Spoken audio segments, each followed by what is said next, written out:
মনোযোগ দিয়ে শোনার আদেশটা স্বয়ং আল্লাহ। কার আদেশ? জোরে বলেন, জোরে। আল্লাহ বললে গুনাহ হবে না। আল্লাহ বললে 40 নেকি মিলবে। 40 কয় নেকি? এই উম্মত 1 নেকি দিয়েও জান্নাতে যাবে। কয়টা দিয়া? আর আপনি পাবেন কয়টা?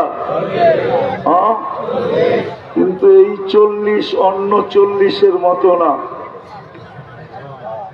আল্লাহ বলার 40 নেকি অন্য 40 নেকির মতো না। একটা উদাহরণ দিলে বোঝা যাবে। লোহা 1 মণ, তুলা 1 মণ, ওজনে সমান না? না সমান না?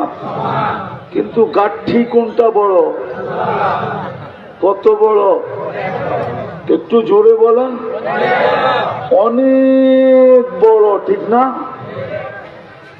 আল্লাহ বলার 40 নেকির গাঠি এত বড়, রব্বে কাবার কসম মিজানে নেওয়ার জায়গা নাই নাই নাই নাই।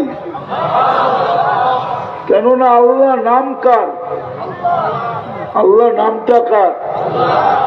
আল্লাহর নাম কি? আরে জোরে বলেন। আল্লাহর নাম আল্লাহ, ঠিক না? কে রাখছে? আল্লাহ নিজে নিজের নাম রাখছেন আল্লাহ। এই জন্য এটার গাঠি বোঝা বান্ডেল মিজানের পাল্লায় জায়গা নিবে না। দ্বিতীয় আল্লাহর আদেশ, দ্বিতীয় বড় মনোযোগ দিয়া। দ্বিতীয় আল্লাহর আদেশ হলো আনসিতু। প্রথম আদেশ ছিল ফাস্তামিউ, মনোযোগ দিয়া শোনো।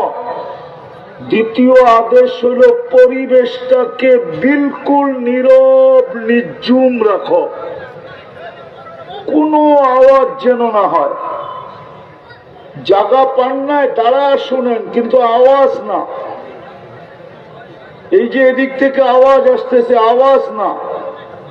এমনকি ভলান্টিয়াররা পর্যন্ত আওয়াজ করবে না।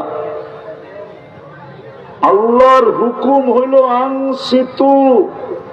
কার হুকুম? যতবার আল্লাহ বলবেন 40 নেকি পাবেন। কার হুকুম? পরিবেশটাকে বিলকুল নীরব, বিলকুল নির্জুম,